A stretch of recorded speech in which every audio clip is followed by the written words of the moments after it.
Joining me now is best-selling author of groundbreaking works, including The War on the West, Douglas Murray. Douglas, I'm keen to get your thoughts on what is happening in Israel, but let's start in the US. You wrote last week in the New York Post about Kamala and co deserving an Oscar, and she's really taken your advice on board. We've had different accents from Kamala before, but this may be the first time we've had two in a single day. Person in our nation has benefited from that work. You know, everywhere I go, I tell people, you may not be a union member, but you better thank unions for that 5-day work week. You better thank a union member for sick leave. You better thank a union member for paid leave. You better thank a union member for vacation time. What happened to authenticity, Douglas? Kamala in Pittsburgh sounds very different to Kamala in Detroit. Yes, Kamala is following in some very noble footsteps here, of course. Hillary Clinton was a great purveyor of different accents depending on the part of America she was in.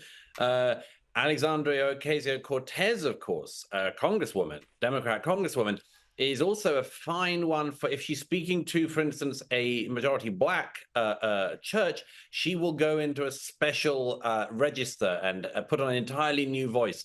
So Kamala is doing something that's tried and tested. But you're right, Rita, it does not look authentic. It looks horribly pandering. It's just another example of the fact that America is trying to work out who this politician is, and they're not really getting an answer. No. Now, you've written about some of the mad far-left Democrat policies being implemented in California.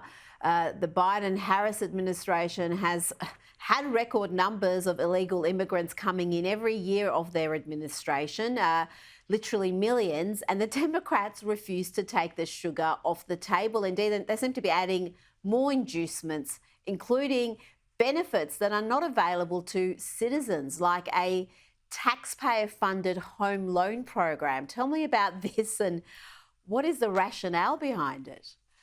It's amazing.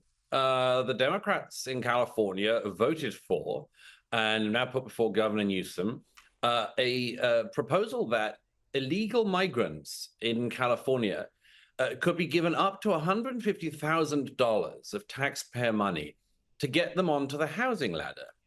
Now, this is the sort of madness that really can only happen in California. But of course, if Californian politicians keep on dominating in the US as a whole, maybe we will see it rolled out elsewhere. But I think it's another example of crazy far left politics. And of course, it's the sort of thing which, I don't know, if, for instance, everyone who had paid taxes and worked in America was already happily on the housing ladder, and there was no unhappiness in the world or in the country, and everyone lived in exactly the house they wanted, I suppose this is the sort of lunatic proposal that you could come up with. But that isn't the case.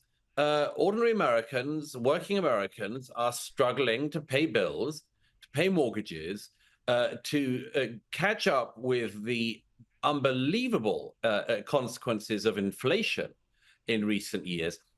And now they're meant to also subsidize people and give money to people through the tax system to people who've broken the most basic rule, which is they've broken into the country. And I mean, you know, you always expect this lunacy is going to stop at some point, and that it'll stop when you just run out of money. But the thing is that it seems that the Democrats in California and perhaps wider afield in the US don't think that they ever will run out of money. They think they'll never run out of the taxpayers' money.